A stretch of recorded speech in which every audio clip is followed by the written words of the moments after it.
it's never Christmas without sitting down with the family and watching the King's speech. But as King Charles celebrated his first full year as monarch, he broke away from the usual template set by his mother, Queen Elizabeth II.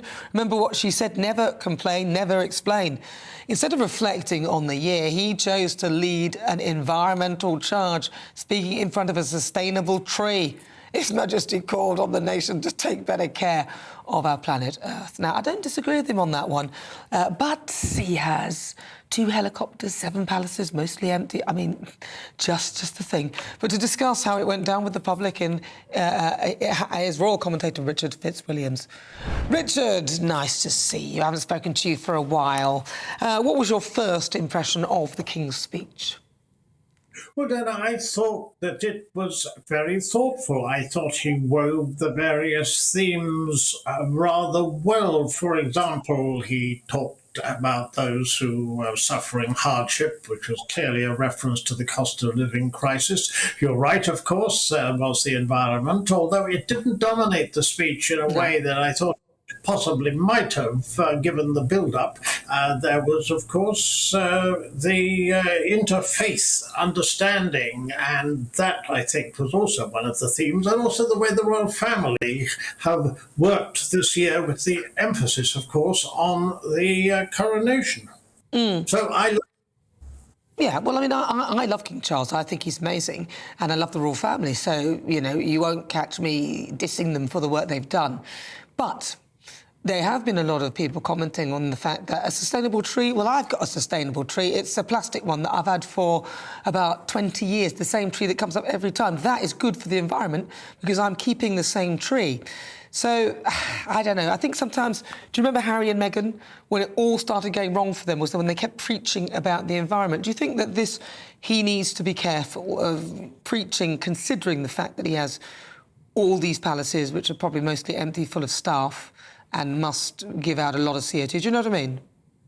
Well, I think firstly, he's looking at the CO2 levels very carefully and has for some time.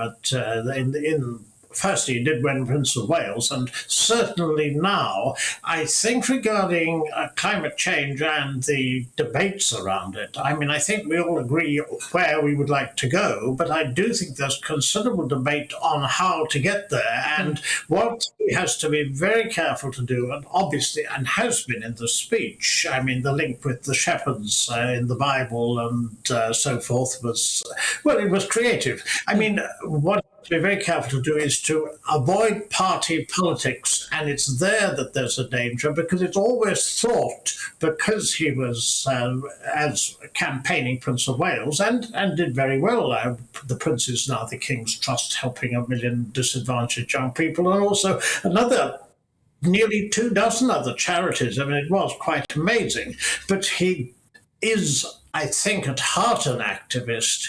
There's no question that he understands that this job is, in fact, to be advised, to encourage and warn. And as we saw with the ceremonial, I mean, not only with the coronation, but, of course, the opening of Parliament, trooping the colour and so forth, and trips abroad. I mean, he had successes in France and, of course, in Germany and in Kenya in more sobering circumstances.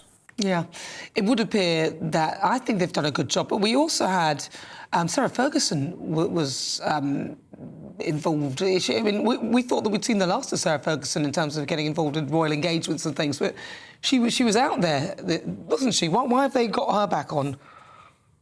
Well, I think, I mean, bearing in mind that she had breast cancer and appears to have made successful recovery, I do think it's linked to that, and the fact that there are not many supporters, and with good reason, of Prince Andrew, but she's been one of them, and though they're divorced, they cohabit, and it would appear that the message is that after certainly some 3 decades, she was a disaster as a member of the royal family when she was actually active. Now I think things are being looked at in a different way. Certainly they wouldn't have been when the Duke of Edinburgh was alive, that is fact. But nonetheless, with the way things have changed, and given the state of her health, I think that taking all that into account, that explains why she was at St Mary Magdalene in Sandringham. And, you know, I mean, fair enough in those circumstances. But they need more members to do stuff anyway, don't they? Because it's all looking a bit thin anyway. Richard Fitzwilliams, thank you so much.